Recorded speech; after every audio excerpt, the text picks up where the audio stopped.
On en est là, à la leçon de vie numéro 4. Ça devrait bien aller. Peut-être un des cours les plus importants du chapitre. Je me suis brossé les dents en plus, donc vous n'avez rien à craindre.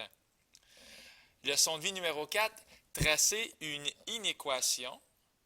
Par exemple, si on fait un petit retour pour Dinius le magicien dans la leçon de vie numéro 1, le nombre de dragons et le nombre de dinosaures en tout, ça ne dépasse pas 120. Alors, dans la joie la plus profonde, je me permets d'écrire ceci, x plus y, plus petit ou égal à 120. Voilà, c'est une inéquation. On a passé du monde merveilleux du français au monde encore plus merveilleux des mathématiques. Alors, c'est bien gentil de vouloir tracer ça tout de suite, cette inéquation-là, mais pour remplir la table de valeurs, il faut absolument remplacer par un joli égal. Donc, il faut remplacer par un égal, sinon on est perdu, là. Alors, je vous demande vraiment là, d'être très concentré et nous, ce qu'on va faire apparaître dans la table de valeurs, ce sont les couples qui respectent pas l'inéquation, mais l'équation x plus y égale 120. Et on va vraiment célébrer ça avec de la lumière en jaune.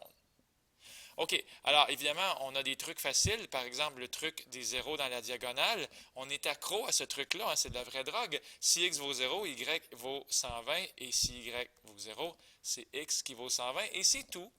Donc, ici, je pourrais écrire 120 et je pourrais écrire 120. Ça, en passant, ça s'appelle une graduation.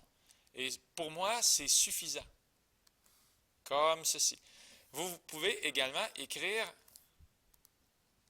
120,0 puis 0,120. Ça, c'est pas une graduation, ça, c'est un point et ça, c'est un autre point. Pourvu que je sache, pourvu que je comprenne. Donc, ici, c'est super. On a remplacé par un égal, puis on a fait apparaître la frontière. Alors, maintenant, il va falloir savoir de quel côté on va assurer. Bien, je pense qu'on s'en doute ici, ça va être de ce côté-là, mais si vous êtes un peu confus, si vous êtes dans le noir, pour savoir de quel côté assurer, je vais recommencer ici, je vais faire apparaître ma frontière. Je me permets d'écrire ici x et y, mais ce qui serait encore mieux ici, ce serait d'écrire le nombre de dragons. Tiens, alors là, je donne l'exemple, parce qu'à l'examen, j'aimerais ça le voir. Le nombre de dragons et ici, le nombre de dinosaures. Bon, est-ce qu'on est vraiment obligé de l'écrire, hein? Surtout si en haut, on a pris la peine de dire que x, c'était le nombre de dragons. Et si en haut, on a pris la peine d'écrire que y, c'était le nombre de dinosaures. Alors, en tout cas, bref, c'est ici une question que je me pose à moi-même. Si vous faites juste écrire X et Y puis que c'est bien écrit en haut, peut-être que j'enlèverai pas de points à ce moment-là, mais identifiez vos axes, au moins mettez quelque chose. Donc, pour assurer du bon côté, il faut tout simplement essayer ou bien tester avec, voilà, je vais l'écrire, avec un point. Mais pas n'importe quel point, un point qui n'est pas sur la frontière, qui n'est pas sur la droite ou qui n'est pas sur la frontière. Et là, j'insiste, il faut vraiment prendre un point qui n'est pas sur la frontière. Ça va? On se comprend bien. Alors, un point qui n'est pas sur la frontière pourrait très bien être, je sais pas, moi, je sais pas, je pourrais prendre le point ici, le point 180, comme dans 100 dragons et 80 dinosaures.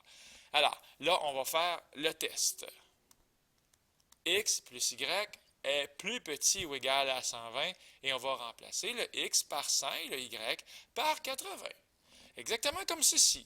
100 plus 80, je me pose vraiment la question, est-ce que c'est plus petit ou égal à 120? Un point d'interrogation est accepté, est apprécié. Ça fait 180 est plus petit ou égal à 120. Évidemment, la réponse ici, elle est non. Donc, étant donné que le point est ici, on ne va pas assurer de ce côté-là parce que ce point-là ne respecte pas l'inéquation. La réponse est non, on va assurer Il faut hachurer, donc, de l'autre côté. Donc, hachurer de l'autre côté. Comme ceci. Donc, étant donné que le point 180 il est là, on va hachurer de l'autre côté de la droite de la frontière. Donc, on y va allègrement, puis on barbouille tout ça ici.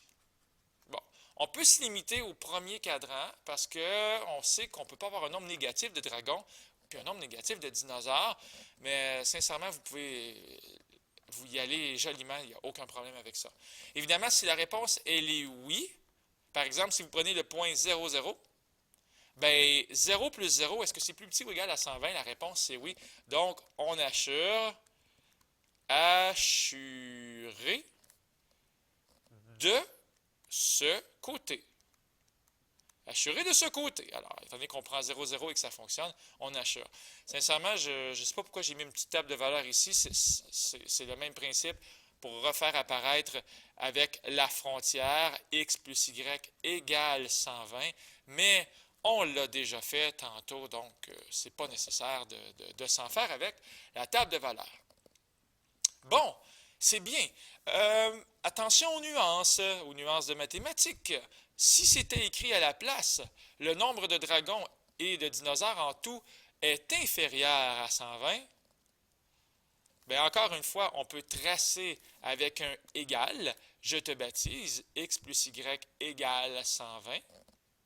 Donc, on met les zéros dans la diagonale. Ceci, comme cela. Mais là, c'est écrit est inférieur à 120. Évidemment, au départ, c'est x plus y est plus petit que 120, pas est plus petit ou égal. Hein? Tantôt, c'était ne doit pas dépasser 120, donc on pouvait atteindre la limite de 120. On pouvait mettre le pied sur la clôture. Mais ici, c'est plus petit que 120. En passant, c'est encore, hein, je le répète, là, on trace avec un égal, super important, et là, on fait apparaître notre frontière. Mais pourquoi je n'ai pas le droit de faire ceci? Pourquoi ça, c'est pas bon ce que je suis en train de faire là? Parce que la frontière, elle devra être... je ne sais pas si je vais être capable de bien la tracer, mais elle doit être en pointillé, comme ça. Bon, c'est une tentative, c'est de l'art moderne, mais je vous demande de faire une frontière en pointillé. Alors, une ligne pointillée, ça va être quand ça va être plus petit que ou plus grand que. Et la ligne pleine, ça va être plus petit ou égal, ou plus grand ou égal. Mais toujours tracer la frontière grâce à la table de valeur, grâce au égal. Puis on va assurer ensuite comme ceci. N'oubliez pas d'identifier vos axes. X, le nombre de dragons. Y, le nombre de dinosaures. Et, de grâce, vous pouvez, s'il vous plaît, graduer ou montrer des points importants, comme dans 120,0 et comme dans 0,120. On est fou comme un balai. Ça, c'est super. C'est super bien fait. OK? Donc, encore une fois, plus petit, plus grand, ligne pointillée, plus petit ou égal, plus grand ou égal, ligne pleine. Donc, une nuance importante. Alors, rapidement ici, X, on va dire X, c'est le nombre de pommes, parce que je crois qu'on est dans les pommes et les oranges. Donc, comme ceci, X, nombre de pommes, et Y, nombre d'oranges. Alors, c'est parti, ça va aller avec un certain tempo. Soyez avisés. Vous pouvez faire pause. Hein? Vous pouvez l'essayer même. Chaque pomme coûte 3 $ et chaque orange coûte 5 $. Donc, 3 fois le nombre de pommes, parce que c'est 3 $ par pomme, et 5 fois le nombre d'oranges, comme dans 5Y. Je n'ai que 60 $, donc plus petit ou égal à 60. C'est quoi déjà le truc? Je vous rappelle de tracer avec un égal, comme dans 3x plus 5y égale 60. La table de valeur va apparaître, le truc des zéros dans la diagonale. Si x vaut 0, 5 fois quoi donne 60? C'est 12. Donc ici, je n'ai pas de problème à ce que vous écriviez 12. Et si c'est y qui vaut 0, évidemment, ça fait 20. Autrement dit, si on n'achète pas d'orange, on peut acheter 20 pommes. Étant donné que c'est plus petit ou égal, j'ai le droit de faire une ligne pleine. En fait, je suis obligé de faire la ligne pleine. je vous recommande de tester avec un point qui n'est pas sur la droite, sur la frontière. Par exemple, le point 0, 0, il fait mon affaire. Alors, je vais vraiment remplacer x par 0 et y par 0 et je vais l'écrire. Est-ce que 3 fois 0 plus 5 fois 0, c'est plus petit ou égal à 60? Point d'interrogation. Évidemment, la réponse, c'est vrai et on va donc pouvoir joyeusement les amis, barbouiller comme ça. On poursuit, on en fait un autre. Toujours x nombre de pommes, y nombre d'oranges. J'ai plus d'oranges que de pommes. Y, le nombre d'oranges, plus grand que le nombre de pommes, x. Attention, celle-là, il est tellement facile qu'il est mêlant. C'est quoi déjà la première chose? De remplacer par un égal. Je te baptise, voici ma table de valeurs, y égale x.